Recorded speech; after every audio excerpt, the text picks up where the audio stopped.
మత్తయి సువార్త 17వ అధ్యాయము. 6 దినములైన తరువాత యేసు పేతురును, యాకోబును, అతని సహోదరుడైన యోహానును వెంటబెట్టుకొని ఎత్తైన ఒక కొండమీదకి ఏకాంతముగా పోయి వారి ఎదుట రూపాంతరము పొందెను. ఆయన ముఖము సూర్యుని వలె ప్రకాశించెను. ఆయన వస్త్రములు వెలుగువలె తెల్లనివాయెను.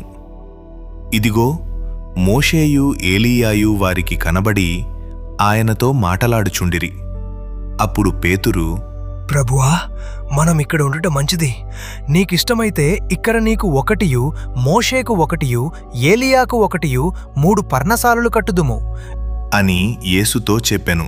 అతడు ఇంకను మాటలాడుచుండగా ఇదిగో, ప్రకాశమానమైన ఒక మేఘము వారిని కమ్ముకొనెను. ఇదిగో, ఈయన నా ప్రియకుమారుడు, ఈయన యందు నేను ఆనందించుచున్నాను, ఈయన మాట వినుడి అని ఒక శబ్దము ఆ మేఘములో నుండి పుట్టెను.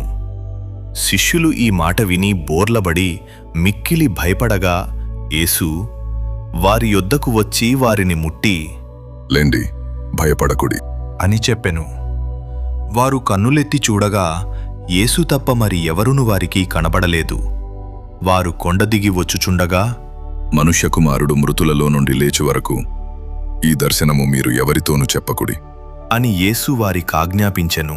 అప్పుడాయన శిష్యులు, ఇలాగైతే ఏలియా ముందుగా రావాలెనని శాస్త్రులెందుకు చెప్పుచున్నారు అని ఆయన నడిగిరి. అందుకాయన, ఏలియా వచ్చి సమస్తమును చక్కపెట్టునను మాట నిజమే. అయినను ఏలియా ఇదివరకే వచ్చెను. వారతనిని ఎరుగక తమకిష్టము వచ్చినట్టు అతని ఎడల చేసిరి. మనుష్యకుమారుడు కూడా అలాగే వారిచేత శ్రమలు పొందబోచున్నాడు అని మీతో చెప్పుచున్నాను అనెను. అప్పుడాయన బాప్తిస్మమిచ్చు యోహానును గూర్చి తమతో చెప్పెనని శిష్యులు గ్రహించిరి. వారు జనసమూహమునొద్దకు వచ్చినప్పుడు ఒకడు ఆయన యొద్దకు వచ్చి ఆయన ఎదుట మోకాళ్ళూని, ప్రభువా, నా కుమారుని కరుణింపుము. వాడు చాందరోగి అయి మిక్కిలి బాధపడుచున్నాడు.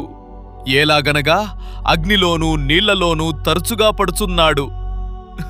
నీ శిష్యుల యొద్దకు వారిని తీసుకుని వచ్చి తినిగాని వారు వారిని స్వస్థపరచలేకపోయిరి అని చెప్పెను. అందుకు యేసు, విశ్వాసము లేని మూర్ఖతరము వారలారా, మీతో నేనెంతకాలము ఉందును? ఎంతవరకు మిమ్మును సహింతును?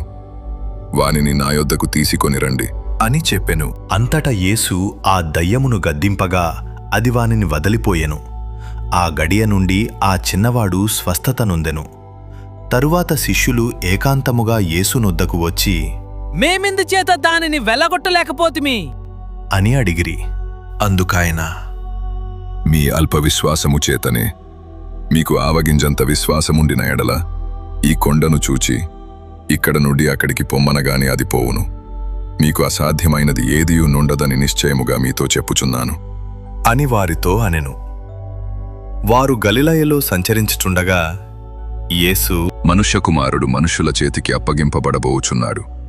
వారాయనను చంపుదురు. 3వ దినమున ఆయన లేచును అని వారితో చెప్పగా వారు బహుగా దుఃఖపడిరి.